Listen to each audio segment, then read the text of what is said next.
What's poppin' YouTube? Welcome back to the channel. My name is JJ Langer, back with another video for you guys. Today I'm continuing my how-to series. We're moving on to the lunge today. It's gonna be less pain, more gain, just like this whole series. So without further ado, let's get right into it.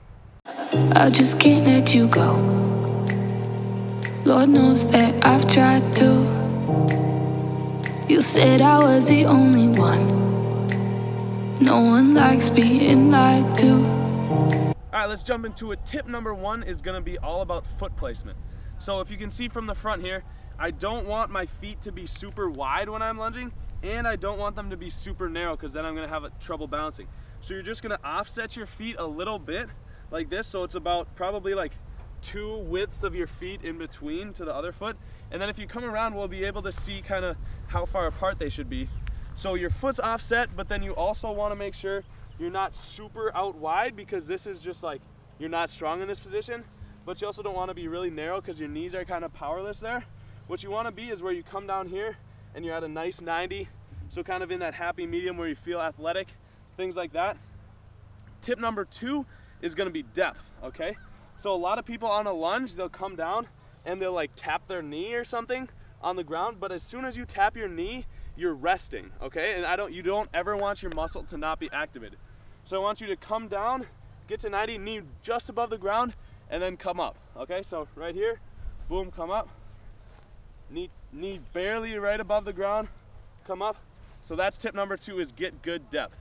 Alright you guys, so if you're enjoying the video so far, go ahead, smash that like button, hit subscribe, turn on post notifications so you never miss another video. Also go follow at JJ Langer Fit on Instagram. I'm coming out with a full month of a bodyweight program coming out probably this weekend, so be on the lookout for that. That'll be on my Instagram, so go check that out. But let's jump into tips 3 through 5. Alright you guys, so tip number 3, jumping back into it, is going to be all about keeping your knee behind your toe, okay? So I know for me, I used to have patellar tendonitis, which is right in the front of your knee. So when I used to squat or lunge or anything, I used to get tendonitis and the front of my knee would really hurt. What that is caused from is if you're doing the lunge incorrectly. So a lot of people, when they do their lunge, they come here and their knee comes over their toe like this, and then they push back and then they lunge. There's a couple causes of this. One is just being weak and not controlling it right.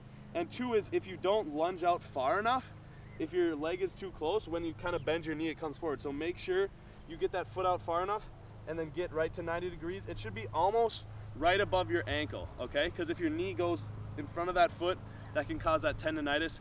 So this is one of the most important tips in terms of keeping your knees healthy when you're doing the lunge. Make sure you don't allow that knee to go in front of the toe, because you don't want that knee pain. Tip number 4 is going to be about your chest placement, okay?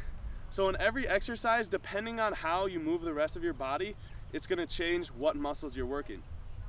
So if I'm doing a lunge like this, and I've got my chest upright, and I'm going here, boom, it's going to be a little bit more anterior chain focus, meaning the front of your body, so your quads, okay?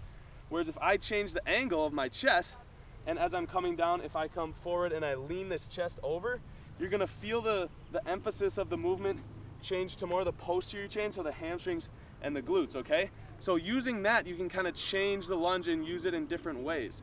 So if you change your chest placement, then that's going to allow you to hit all the muscles of your legs instead of just the quads or just the hamstrings and glutes. So that's my tip number 4, is use chest placement changes to hit the different muscle groups, okay? My 5th tip, now this one is more just kind of for fun for athletes, is there's a lot of different variations of lunges you can do, not only with the chest placement, but also with kind of, if you're going lateral, transverse. Like at a lot of my programs in bodyweight, I'll do jump lunges, right?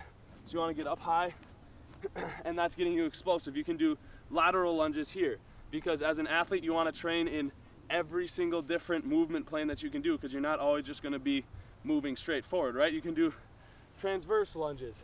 You can do reverse lunges, right? That's another thing. If you get knee pain, a trick that I do is reverse lunge, because as you're forward lunging, that puts all the pressure onto that knee joint.